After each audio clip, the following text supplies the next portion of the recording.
Tropical Depression Ada o Bagyong Ada bahagyang lumakas. Inaasahang maging tropical storm ngayong araw. Posibleng mga lugar na maaring maglandfall ang Bagyong Ada. Alamin natin. Magandang araw Pilipinas, ito ang Pilipinas Weather ngayon. Narito na ating update sa panahon. Kung bago ka lang sa ating channel, please like, share, and subscribe para lagi ka updated sa panahon. Salamat sa iyong suporta. Mga kababayan, lumakas ang Tropical Depression Ada habang patuloy itong kumikilos sa Philippine Sea, silangan ng Mindanao. Ayon sa pinakahuling buletin ng Pag-asa, ngayong araw, January 15, 2026, araw ng Huwebes, bandang alas 4 ng madaling araw ang sentro ng bagyo ay namataan sa layong 385 km silangang Hilaga, silangan ng Hinatuan, Surigao del Sur, o kaya naman 465 km silangan ng Surigao City. Taglay pa rin ito ang maximum sustained wind na 55 km kada oras at may pagbugsong hangin na umaabot na sa 70 km kada oras. Ang central pressure ng bagyo ay umaabot sa 1,000 hectopascal. Kumikilos ito pa northwest sa bilis na 20 km kada oras at patuloy pang lumalawak ang saklaw ng malalakas na hangin na umaabot na sa 400 km mula sa sentro. Kaya naman nananatiling nakataas pa rin ang signal number 1 sa mga sumusunod na lugar.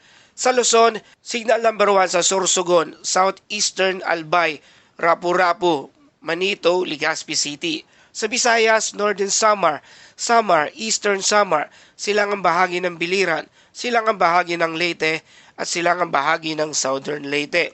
Sa Mindanao naman, Dinagat Island, Surigao del Norte at Surigao del Sur. Ang signal number 1 ay nangangahulugan ng malalakas na hangin sa loob ng 36 hours na maaaring magdulot ng minimal hanggang minor na pinsala, lalo na sa mga light materials at coastal areas. Ayon sa Pag-asa, signal number 2 ay posible pang itaas depende sa paglakas ng bagyo anumang oras mula ngayon. Kaya patuloy po tayong mag-antabay sa ating mga kababayan na ngayon ay nasa signal number 1 ay maaari pang tumaas ang signal hanggang signal number 2. Mga kababayan, bukod sa hangin, malakas na pag-ulan ang inaasahan sa maraming lugar. Pinapayuhan ang publiko na bantayan ang heavy rainfall warning mula sa Pag-asa regional offices dahil sa posible ang biglaang pagbaha at pagguho ng lupa, lalo na sa mga bulubundukin at matagal nang nababasang lugar dulot ng matitinding pag-ulan. Dagdag pa rito ang northeast monsoon o hanging amihan kasama ang epekto ng bagyo ay magdadala ng malalakas hanggang malabagyong bugso ng hangin sa malaking bahagi ng Luzon, Visayas at Caraga mula ngayon hanggang sa Sabado. Kaya babala sa karagatan, mapanganib ang kalagayan ng dagat sa silangang bahagi ng bansa. Umaabot hanggang 4 na metro ang taas ng alon sa silangang bahagi at hilagang baybayin ng Catanduanes, Northern Samar, Eastern Samar at Dinagat Island. Habang 3 hanggang 3.5 metro naman sa maraming baybayin ng Bicol, Aurora, Quezon, Cagayan at Surigao del Sur. Mahigpit na pinapayuhan ang maliliit na sasakyang pandagat na huwag munang pumalaot lalo na sa mga dimotor na bangka. At inaasahan naman landas at paglakas ng bagyong Ada sa mga susunod na mga araw. Inaasahang magiging ganap na nga itong tropical storm ang bagyong Ada ngayong araw.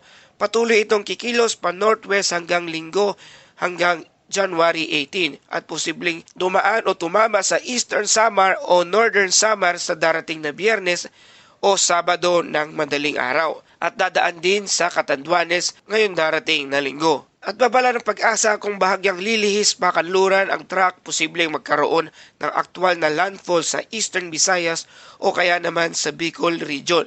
Kaya antabay po sa ating mga kababayan dyan sa lugar ng Visayas at Bicol Region, may posibilidad na maglandfall ang bagyong Ada kung sakali mang magbago ang landas o track nito sa mga darating na oras o araw. Mahalagang paalala, kahit wala sa sentro ng bagyo, posible pa rin ang malalakas na ulan at hangin.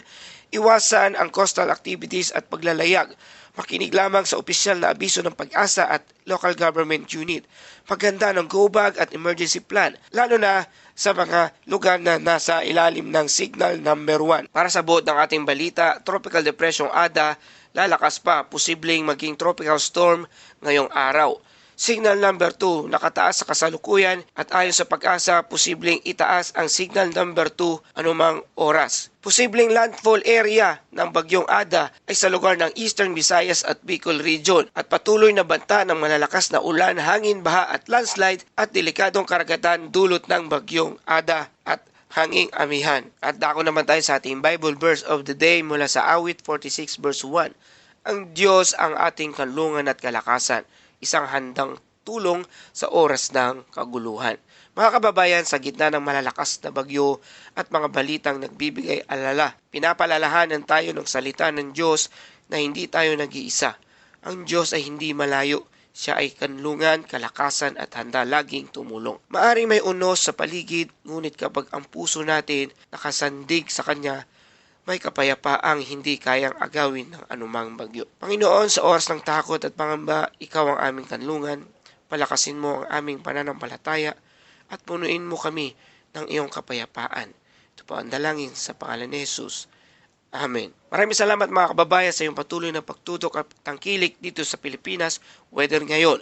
Kung nagustuhan niyo ang balitang ito, please like, share, and subscribe para lagi ka updated sa panahon. Salamat sa iyong suporta. Ito ang Pilipinas Weather Ngayon ang lagi nagpapaalala, maghanda, magiligtas, mag-alerto. Ingat tayong lahat.